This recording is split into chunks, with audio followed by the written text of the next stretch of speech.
guys, welcome back to Random Doctor Talks. Happy New Year and a prosperous one at that. And yeah, so on this channel, we are a group of young lady doctors and we talk about all things medicine and all things life. So just to usher in the new year, because we've been gone for a while, and I know we keep saying this, but it's life, guys, it's life.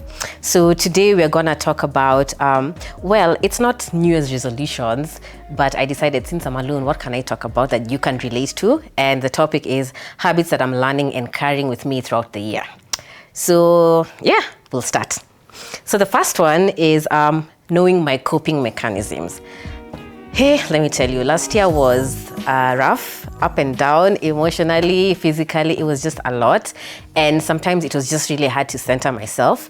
And someone told me that one good thing that you can do to help yourself deal with such situations is to find coping mechanisms.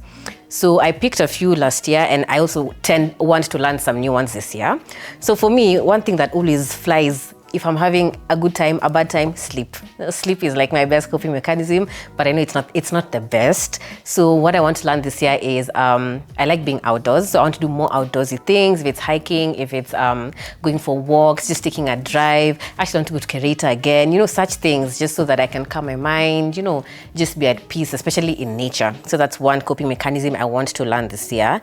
And something else that I've found that actually works for me is talking to people. So when I'm going through a good time, a good season, a bad season, talking to someone about it and just having them listen, not per se give me advice or like, you know, give me their 2 cents, but just listen and just hear what I'm going through. So yeah, so talking to people and being outdoors, those are things I want to learn this year to help me in coping. Yeah, so I'll advise you to also find some for yourself because it's a good way to just unwind. Then the second one is prioritizing my physical health. Hey, this one, by the way, I decided I cannot. What is this thing where actually you practice something, but you're not doing it yourself? There's a saying about it, but I noticed I was doing that. So I keep telling people, okay, fine, yeah, prioritize your physical health. But myself, I'm so unfit. I can literally go up. So I've lived in my apartments my whole life. So I could literally go up a flight of stairs and I am panting. And I'm a small person. So I just don't understand how I'm this unfit. So that's something I want to prioritize this year. Even if it's just doing 20 minutes every single day, I said I'll be waking up and just doing some exercise until I get into, you know, that career gym where I can do it for a longer period of time. But I'll start with 20 minutes every day and then progress. And I also want to go outdoors, you know, like as I said, go for hikes, go for runs, cycling, you know, Hell's Gate, zip lining, all those things, because they also contribute to your physical health. Yes, so at the end of the day, I want to stop panting because I cannot be this small. Not to say that I'm not body shaming anyone, but honestly, if you looked at me, you'd think I'm fit, but I am one of the most unfit people I know. So that's something I want to change this year. Then the third thing is sticking to my drink of choice. I think I have reached the age where I cannot be mixing things. You cannot be mixing things and then just the next day you're just there in shambles. No. I've decided, by the way, I pick one drink and I stick to it. I'm yet to discover which one it is. It's between two that I will not mention because no judgment, but it's between two. So that's something I also want to do. So you pick one drink, stick to it, and no mixing. Please, these days, the recovery is not the same. We're not that young. Okay, there are some people who are young, but me personally, So that's something else I want to change this year. Then the fourth thing is listening to my body. So last year I had a lot of burnout at some point and just fatigue. And I noticed I was not listening to my body. I'm that person who I keep going until I literally cannot. So I decided this year I'm literally going to listen to my body. When it is tired, it's tired and I'll need to take a break. And how I also want to plan this out is there's some lady I saw on what's this thing? The dancing, TikTok. How can I have forgotten? On TikTok. And she has like a planner, like if you have this number of leave days in a year, how to just plan your calendar so that you can maximize the amount of time off you're getting. So I actually want to try and follow that just so that I can plan out my year well, so that I'm not having burnout. I have breaks here, you know, in between in targeted places. So yes, listening to your body. And also, this also applies to your social life. Sometimes you're just burnt out socially and you just want to be at home, or like you just want to be indoors or be on your own. So someone is like, guys, what are we doing today? And you're just like, what are you doing today? Because me, what I'm doing is I'm staying home, I'm staying in my bed, and that's what I'm doing. So I also want to add that when I'm tired, when I'm socially drained, I just need a break. So I think that's something that we should all incorporate. But also, sorry, I forgot to mention that people who actually feed off other people's energy. So maybe for you, if you're burnt out, what you need to do is be with other people. So if that works for you, I mean, well and good. But it's good to find out what works for you and then maximize on that. Where were we? Then the next one is, this one is having a teachable spirit or like attitude. Why I put this here is because I'm that type of person that if it's not relevant to me, I literally am not bothered. Like, even if you're teaching me something and I'm like, this is not relevant to me, I shut down. Like, I don't want to listen, I don't want to hear.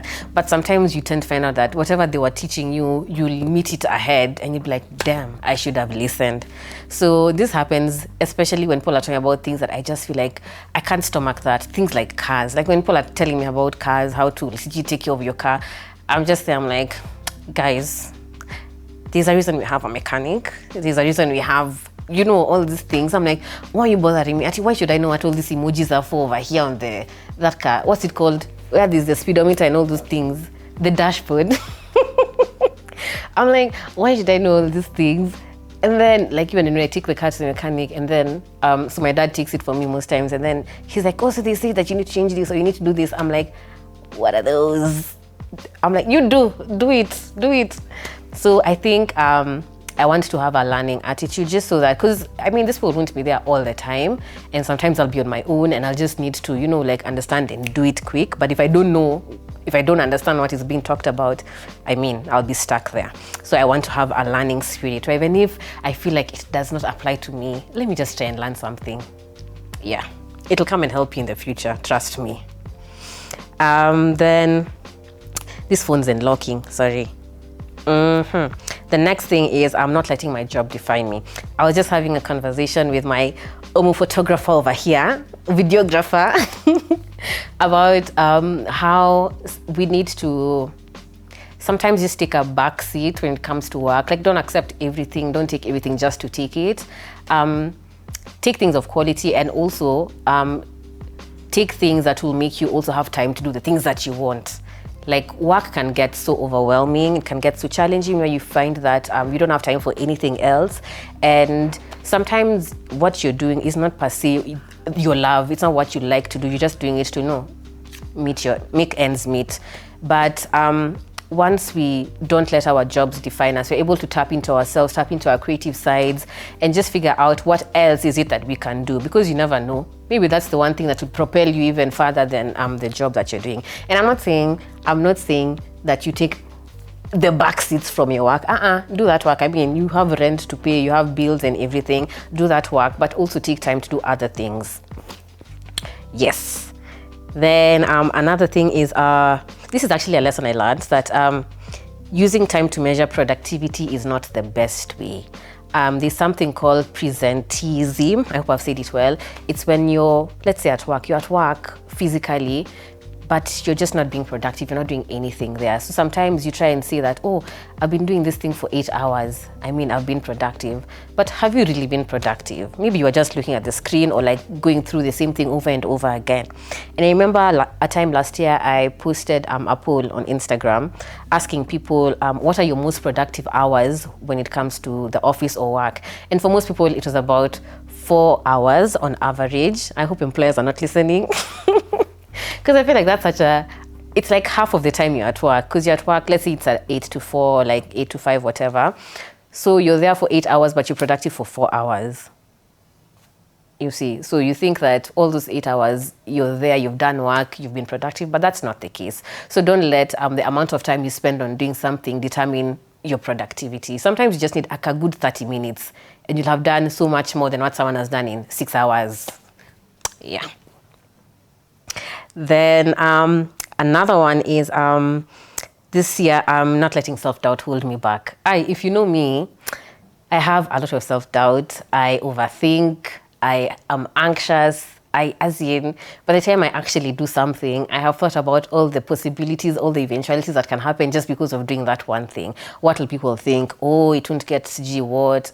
And I've been seeing this thing on social media a lot, that there are people who are literally thriving. They're less talented and less skilled than you, but they're just doing so much better than you because they are doing it. You're just there sitting, you're like, oh my gosh, what will people say? Oh my gosh, it won't work out. But have you tried? No, you haven't tried. So I think self-doubt can literally limit you from doing so many things that you are capable of doing, and you'll surprise yourself that, you know, you're capable of doing so much more than you expected. So don't let self-doubt be that thing that brings you down this year. At least for me, that's me telling my inner self, yes, Hope, don't let self-doubt bring you. I talk to myself a lot, by the way. Then there are 3 more points. So the next point is focus on your skill set. Okay, this is an addition to not letting your job define you. So sometimes you're at work, or rather you have a job, but it's not your passion, it's not what you think you are put on this earth to do. But in this day and age, it's very good to learn another skill, because like people who are creatives, honestly, I feel like I have so much respect for them, because I feel like it's something that they just decided, oh my gosh, I think I'm good at this, let me develop that skill set. Because the creative industry was not that big, but over the last 10 years, it's really grown and it's thriving so much, just because people are like, let me develop this skill set of mine. So that's something else that I want to do this year. So Zoya Yuso, mtona Yuso sana, Zoya hii sauti, I shall be here. I'm not going away.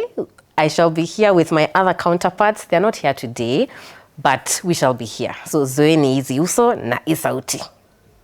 Yes. Then the second last thing is using my love language on myself. Okay, what do I mean by this? So for me, oops, sorry, I've hit the mic. For me, one of my love languages is, what's the thing? Words of affirmation. So I really thrive when people tell me, oh, you've done a good job, or you look nice today, or you're an inspiration, or, you know, good things about yourself. I really thrive on that. But what I noticed is I don't do it to myself. Like, I don't tell myself, oh, Hope, that was a really good job. Oh, Hope, you've done this well. Oh, you look nice today. So I think that's something that I want to change. So instead of first expecting other people to let this be known to me, I start with myself.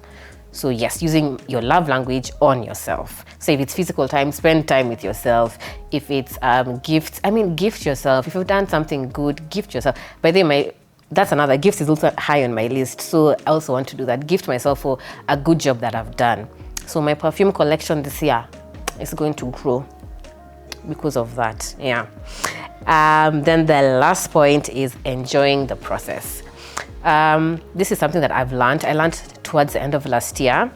We are so, as human beings in general, we are really focused on achieving the goal.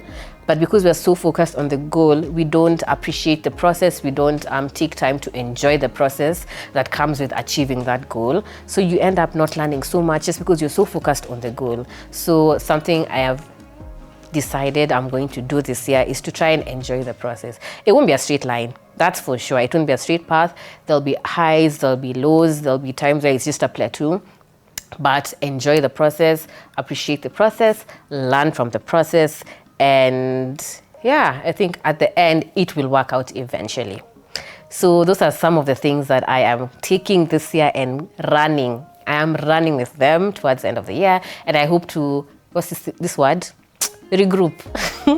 I hope to reassess or evaluate at the end of the year and see how they've worked out for me. And yeah, so I hope even you'll do something like this for yourself. You don't have to do it today. You don't have to do it at the beginning of the year. I mean, take your time. And I just hope you'll just find something that actually works for you to make you have like a good, productive, and prosperous year. So yeah, so that's the end of the video. I hope you've enjoyed. Please like, please comment, please share and subscribe. Bye.